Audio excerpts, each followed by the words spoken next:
क्या आपको पता है हम घर पे पड़ी चीज़ों से ही घर पे ही कैनवास का तख्ता बना सकते हैं। तो अब हमें महंगे महंगे कैनवास खरीदने की ज़रूरत ही नहीं है। देखो, इस पेड़ की घटा इतनी ज़्यादा थी कि किसी ने इसके भीतर जहरी रसायन डाल दिया, जिसकी वजह से पूरा पेड़ सूख चुका है। और इस सुनहरे कीड़े ने तो नाक पे दम लगा के रखा है।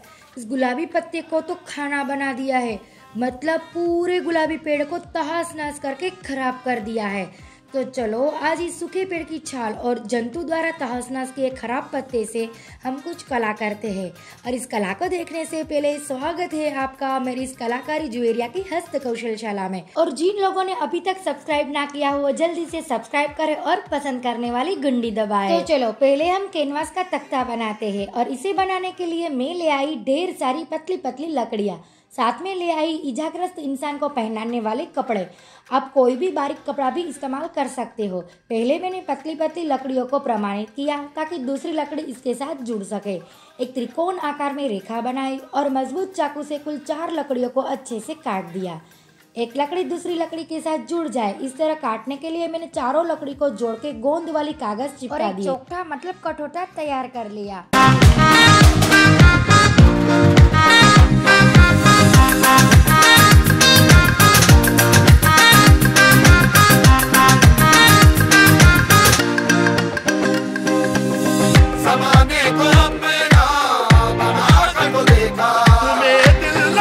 मैंने जिस कपड़े का इस्तेमाल किया है वह त्रिकोण आकार में है, इसलिए मैंने कपड़े को काटकर वर्गाकार कर दिया।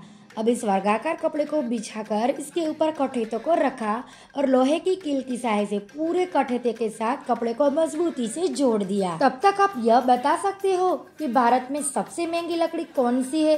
चलो जल्दी से टिप्पणी करके बताओ। फिर मैंने 4 छोटी छोटी लकड़ी की कटाई की और इस छोटे छोटी लकड़ी के टुकड़ों को कठोतों के साथ 2 लकड़ी को जोड़कर कील की सहायता से बिठा दिया ताकि कठोता मजबूत बन जाए। दिखने में तो ये बन चुका है, लेकिन मैंने जिस कपड़े का इस्तेमाल किया है वह सफेद रंग का नहीं है। तो मैं ले आई सफेद रंग का डिब्बा और इस रंग से पूरे कैनवास के तख्ते पर रंगाई कर दी।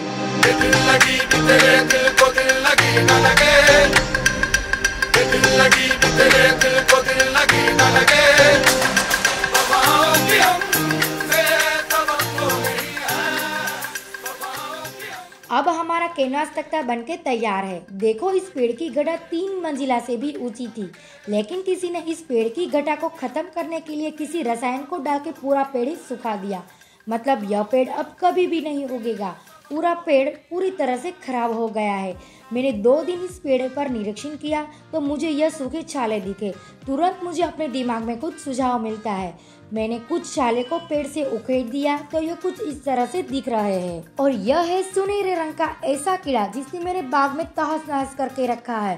पूरे इस गुलाबी पेड़ के पत्ते को खा खा कर खराब कर दिया है। कीड़ों ने जिस पत्ते पर छिद्र कर दिए हैं वह और खराब पत्ते को निकाल दिया और ले आई अपने छोटे से बाग में। इसके साथ यह है वेले। इसकी कई टहनियों को बिल्ली ने उछल कूद करके काट लिया है, तो वह सारी टहनियों को मैंने वहां से निकाल दिया और वापस अपने साथ ले आई। फिर ले आई सुनहरे रंग का फुहार और इस फुहार से मैंने इस छाले के टुकड़ों पर और वेले की टहनियों पर रंगाई कर दी।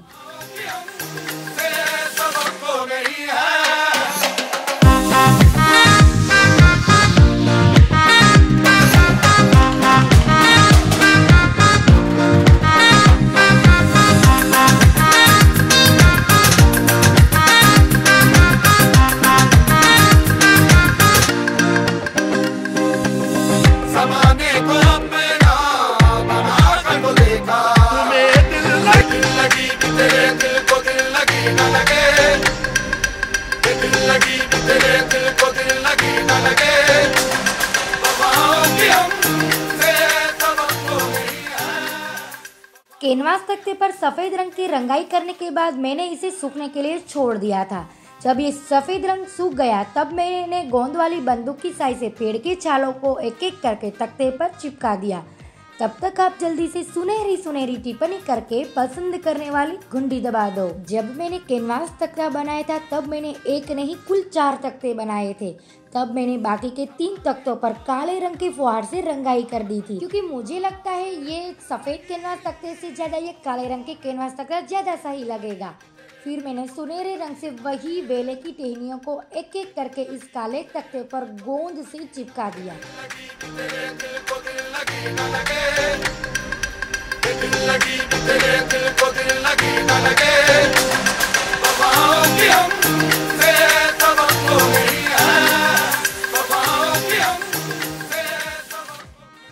अब बारी है ये छिद्र वाले पत्ते पर रंगाई करने की, तो मैंने वही सुनहरे रंग से इस सारे पत्तों की रंगाई कर दी। यहाँ पर मैंने जिस पत्ते पर सबसे ज्यादा छिद्र थे उन सभी पत्तों को चुन चुन कर अलग कर लिया था और सारे कम छिद्र वाले पत्ते को मैंने अलग से रख लिया था। तब यह काला रंग भी तख्ते पर सूख चुका है, तो मैंने सुनहरे पत्ते को एक एक करके तख्ते पर चिपका दिया। उसी तरह अलग किए गए कम छिद्र वाले पत्तों को भी मैंने तख्ते पर अच्छे से गोंद से चिपका दिया।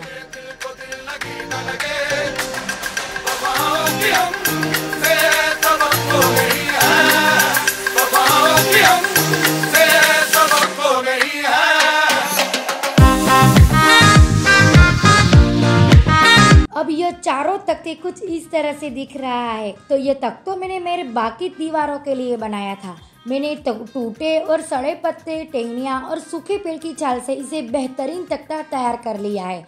आपको पसंद आए तो जल्दी से पसंद करने वाली घंटी दबाओ और टिप्पणी करके बताओ सबसे बेहतरीन तख्ता इन चारों में से कौन सा है।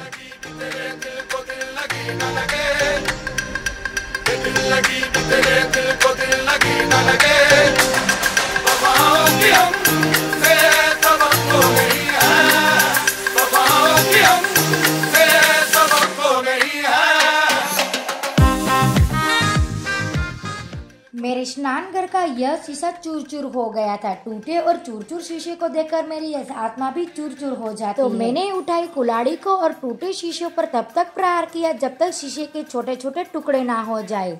इसके बाद मैंने वही स्नानघर से यह बाल्टी उठा ले और इसके अंदर के जल को पोंछकर थोड़ा तेल को रगड़ दिया और पहले से तोड़े हुए शीशे के टुकड़ों को एक एक करके बाल्टी में तब तक स्थापित किया जब तक बाल्टी का तल भर ना जाए। इसके बाद मैं ले आती हूँ यह लंबी लकड़ी को पहले मैंने मापन पट्टी से लकड़ी को प्रमाणित किया और 3 हिस्सों में अंकित किया और करवट से काट लिया और एक समान 3 लकड़ी का उत्पादन कर दिया। इसके बाद 3 कील को इस लकड़ी के भीतर प्रस्थापित किया क्योंकि यह लकड़ी हम जहाँ पर भी प्रस्थान करेंगे वहाँ से यह आसानी से सरक ना जाए। फिर लकड़ी की रंगाई के लिए लाती हूँ काला रंग और पिछड़े की साई से एक एक लकड़ी की रंगाई और अब करना है सबसे विशेष और महत्वपूर्ण कार्य। तो मैंने 3 कटोरी सीमेंट चूर्ण को एक बड़े बर्तन में स्थानांतर किया और इसके साथ मिलाया 1 मग्गा जल और इसे विशिष्ट रूप से मिश्रित किया और इस चूर्ण को लेप बनाया और इस चूर्ण को धीमे धीमे थोड़ा थोड़ा करके बाल्टी में तब तक स्थानांतरित किया जब तक शीशे के छोटे छोटे टुकड़े छीप ना जाए।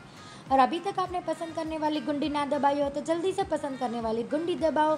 तक में रंगाई की है वह लकड़ी को तिरपाई के तौर पर बाल्टी के अंदर लेप के भीतर खोस देती हूँ और अब इस मिश्रण को पूरी 1 रात के लिए खुला छोड़ देती हूँ सूखने के लिए। दूसरे दिन परोड़ के 10:35 पर मैं ले आई यह बाल्टी को पहले बाल्टी को उल्टा किया और लकड़ी को खींच लिया, तब जाके मुझे मिला यह तिरपाई। फिर मैंने घिसने वाले कागज की स्याही से शीशे पर घिसा और असाधारण फालतू चूर्ण को साफ कर दिया। फिर ले आई सफ़ेद लिपन का लेप और इस लेप को तिरपाई के मुंडन पर लेपना शुरू किया और तब तक जब तक मुंडन के आगे पीछे बाएं दाएं और ऊपर नीचे लिपन ना हो जाए और 10:45 पर इस तिरपाई की लिपन को सूखने के लिए छोड़ दिया। 1:32 पर मुझे याद आता है कि यह तिरपाई का लिपन का सूख चुका है, तो मैंने शीशे के ऊपर चिपके लिपन को पोछे से सफाई की।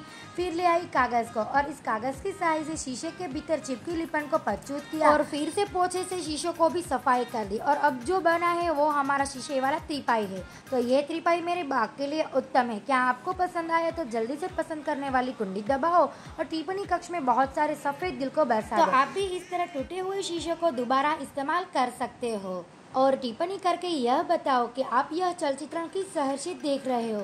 तो मिलती हूँ जल्दी एक नए चलचित्रण के साथ। तब तक के लिए जल्दी से पसंद करने वाली घंटी दबाओ और सब्सक्राइब करो।